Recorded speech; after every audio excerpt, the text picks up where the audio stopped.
اعوذ باللہ من الشیطان الرجیم بسم اللہ الرحمن الرحیم۔ آیات نمبر 17 تا 23 میں یہ وضاحت کہ مشرکین کو مساجد پر قابض رہنے کا حق نہیں۔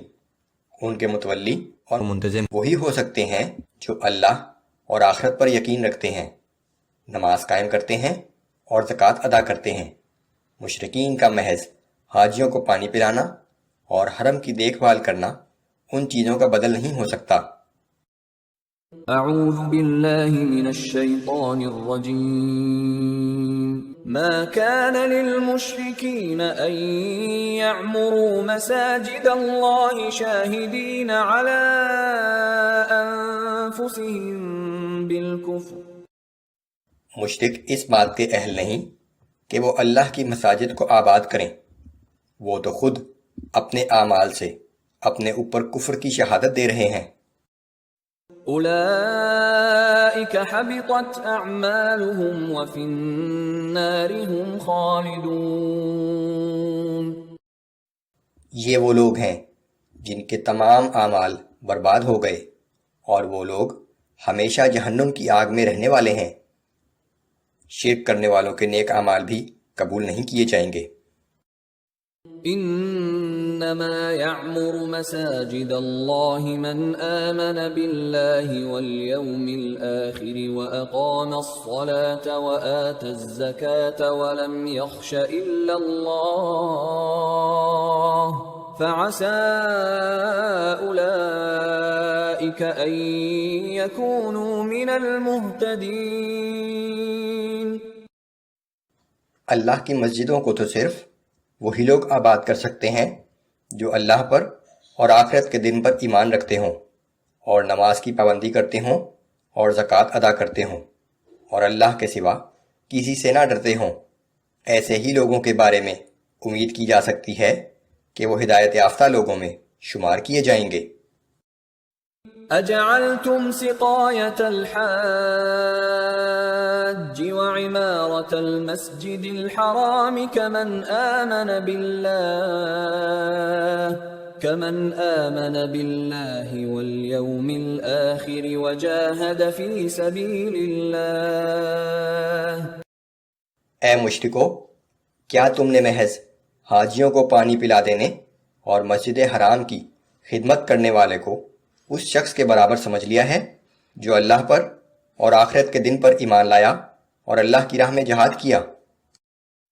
لا يستوون عند اللہ، اللہ کے نزدیک یہ دونوں قسم کے لوگ برابر نہیں ہیں۔ واللہ لا يهدی القوم الظالمین،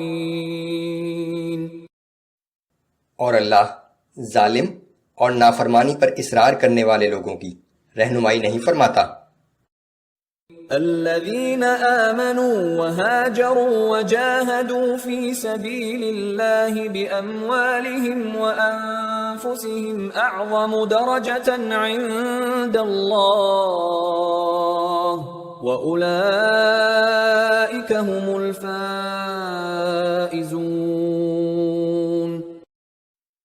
جو لوگ ایمان لائے اور ہجرت کی اور اپنے مال اور اپنی جان سے اللہ کی راہ میں جہاد بھی کیا، وہ اللہ کے نزدیک بہت بڑے مرتبے والے ہیں اور یہی لوگ کامیاب ہونے والے ہیں۔ اعمال کے لحاظ سے جنت میں بھی لوگوں کے مختلف درجات ہوں گے۔ يبشرهم ربهم برحمة منه ورضوان وجنات لهم فيها نعيم مقيم۔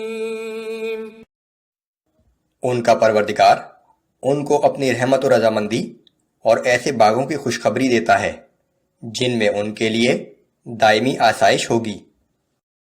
خالدین فیہا ابدا، یہ لوگ ان میں ہمیشہ ہمیشہ رہیں گے۔ ان اللہ عنده اجر عظیم، بلا شبہ اللہ کے پاس ان کے لیے بہت بڑا اجر موجود ہے۔